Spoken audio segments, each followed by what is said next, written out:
Hello there. Well, Croatia is off to a good start in the Eurozone, with massive price hikes and claims of profiteering and exploitation.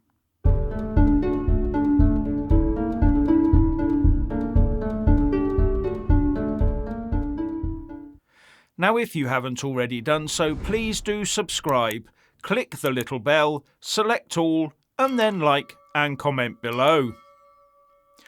Well.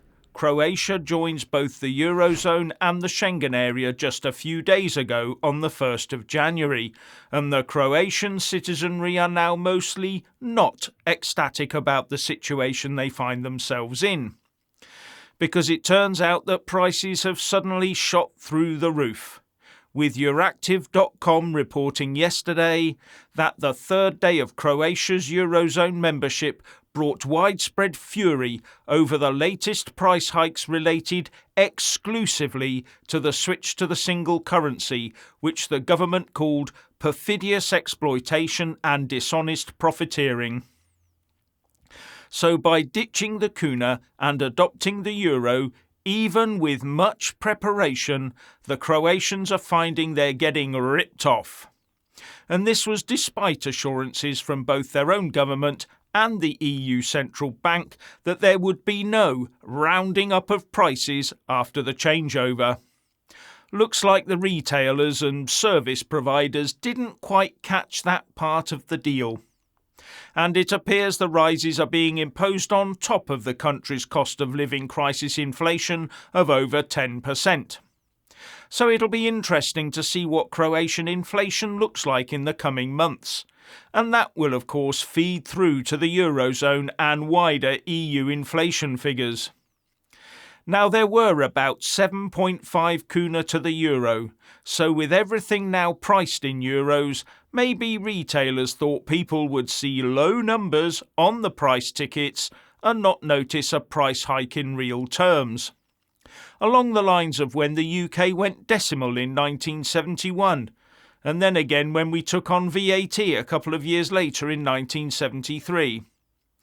Anyway, the Croatian Economy Minister, Davor Filipovic, had a testy meeting with the bosses of major retailers and afterwards rounded on them saying, "Retail chains have been raising prices every month, and now, after the euro adoption, they are raising prices again and trying to cheat citizens, but that shall not pass." And in a later tweet, he added the following to the mix. "Cheating with perfidious price increases will not pass. We will not allow exploitation of the transition to the euro and unfair profit-making to the detriment of citizens. All options are on the table, from blacklists to price freezes for a wide range of products. Croatian citizens and the Croatian government are looking for a price reduction."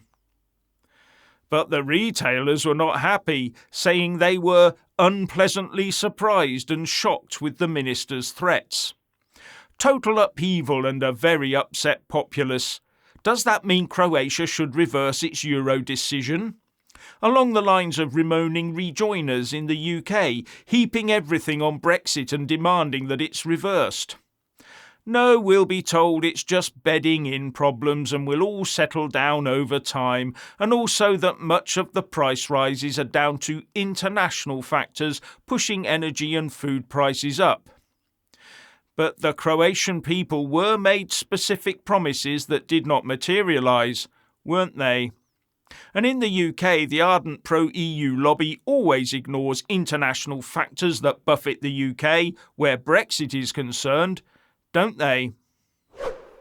Now, in their quest to wean themselves off of Russian gas, the Germans have decided to meet some of their energy needs by converting to hydrogen. So they're striking a deal with Norway to do so. But the deal will initially be for the use of what is called blue hydrogen. This is hydrogen that is formed using natural gas, using a procedure that captures any carbon emitted and stores it permanently underground. Now, 1 kilogram of hydrogen contains 33.6 kilowatt hours of energy. and it takes 4.5 cubic metres of natural gas to make 1 kilogram of hydrogen. And at 10.55 kilowatt hours per cubic metre of natural gas, that means it will use up 47.5 kilowatt hours of natural gas energy to produce 33.6 kilowatt hours of hydrogen energy.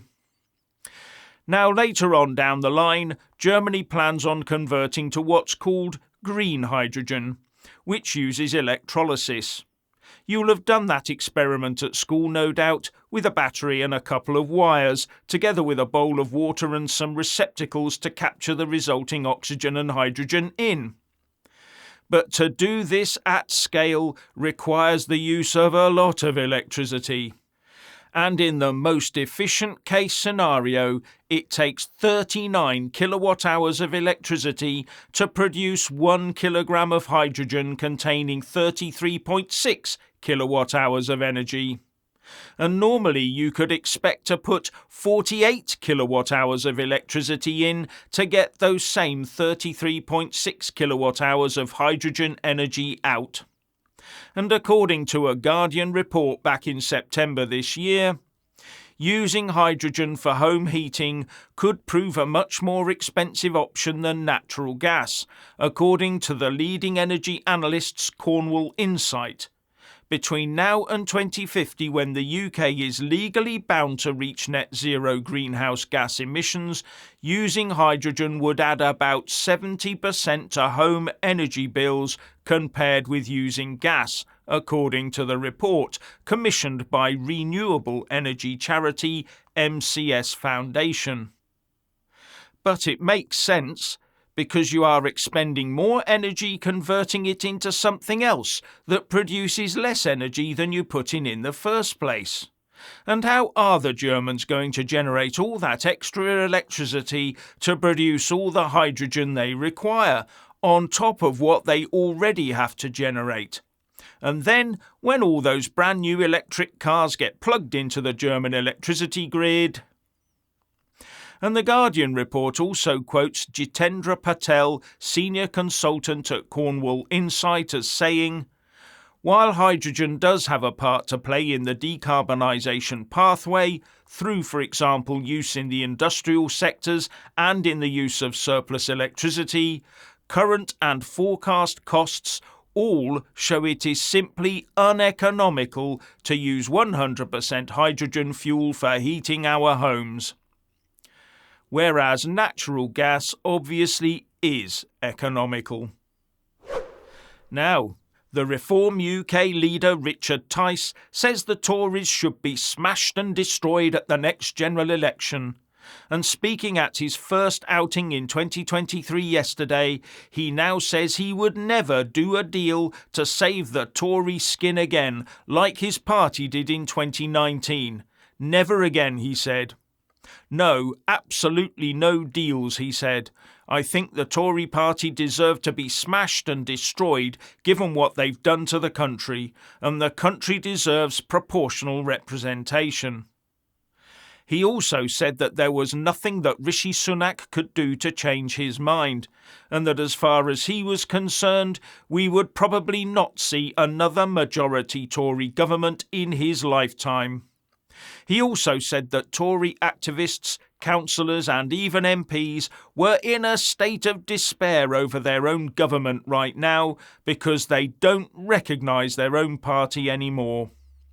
So Tice said he will be standing candidates in all the 632 seats in England, Scotland and Wales. And also interestingly, that not all the policies, once they're published, will be ones normally associated with the centre-right. In fact, he said that some of those policies will be to the left of where Keir Starmer and Labour are. "I'm coming up with common sense policies that work for our country and that will surprise people. We're right in the sense that we've got the right solutions, but we're not right-wing and right of centre on everything," he said.